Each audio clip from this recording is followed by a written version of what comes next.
is a more strategic, focused engagement to say, as we are putting together funding criteria around student accommodation, what are the considerations that we should have?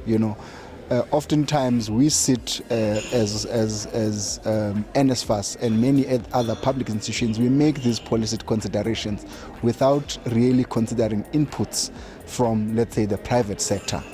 So that is really why we decided to focus on this grouping of people, which also includes financiers, because our approach is, one, we need to make sure that students stay in conducive places.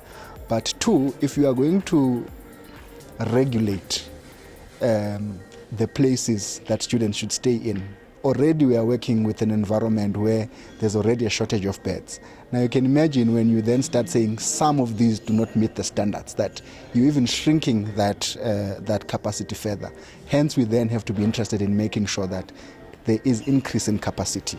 Now, in increasing in capacity is that Nsfas, we do not have the funds to go and build accommodation. Institutions of higher learning have limited budget. They cannot go and build accommodation. So is the department. And let's say government in general doesn't have enough resources to build the shortage. Now we look to the private sector to say, what is it that we can do to assist them, to make it easy for them to invest in student accommodation that is conducive, that is suitable. What we want to understand is, when we consider accreditation, what is it that we must look at? Taking into account the norms and standard on accommodation. When we say we are introducing caps, which is the maximum amount that we are willing to find, what are the considerations from an investment perspective, from a return on investment perspective? When we also want to empower the service providers themselves to say, how do they access finance? Even for us, how do we make finance accessible for them?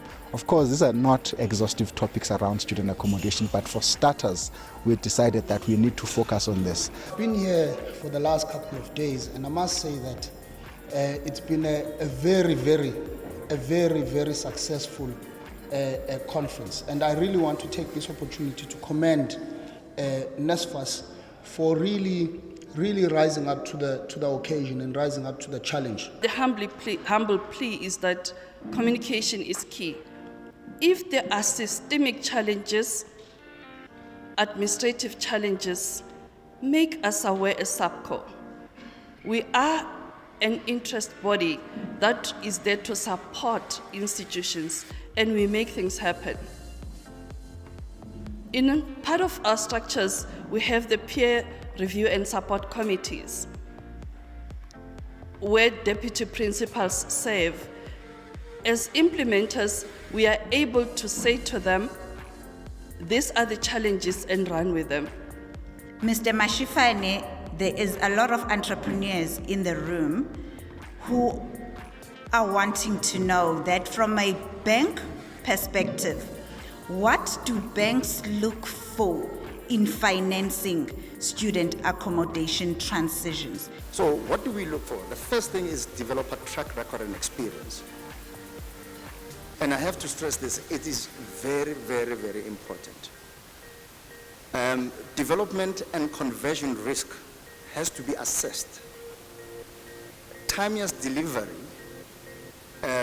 needs to also be assessed to management and maintenance experience.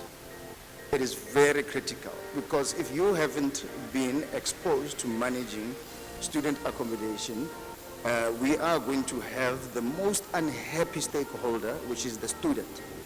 And and that is the primary stakeholder, actually, which I must just say. And you need to, as a developer in our space, you need to demonstrate that you can maintain and provide the necessary maintenance and management of the property. Location and products, that's the second one. So each and individual investor or borrower will have different needs, and we come up with tailor-made solutions to be able to provide funding solutions. Mr. Davidson, can you please talk to us about the challenges that accommodation providers face in securing funds for student accommodation? As has already mentioned, there are the issues of track record and experience, right? And this is a big issue in the student accommodation space, because of the entity of management, right? So you're not only a developer, right, that has its own challenges. You're also now a property manager, and importantly, a property manager in a student space. So this is a 24/7 endeavor, right? So banks need a certain level of comfort around your ability to manage those operations, whether it's small or large scale. Kindly share with us, in your views, what should be done to make these PPP arrangements less cumbersome and attractive for investors now?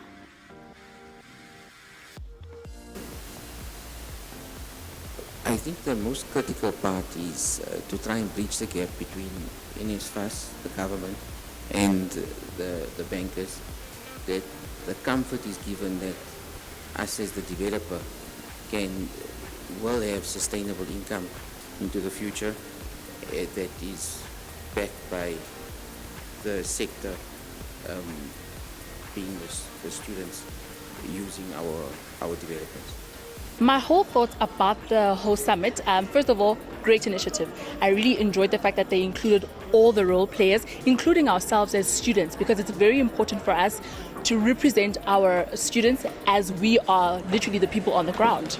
And then the thoughts about the entire summit, I loved the fact that we had breakaway sessions because we were able to then engage with them on a personal level and they could hear our voices, and hopefully they will take our submissions into consideration. So overall, I'd say that big ups to Nsfas and all the role players that were here.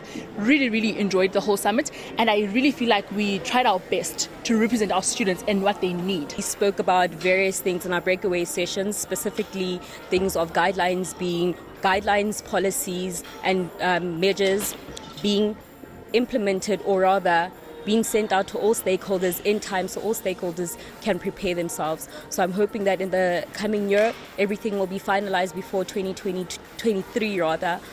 So all stakeholders, whether it be students, institutions, are well prepared so next year no students face any problems.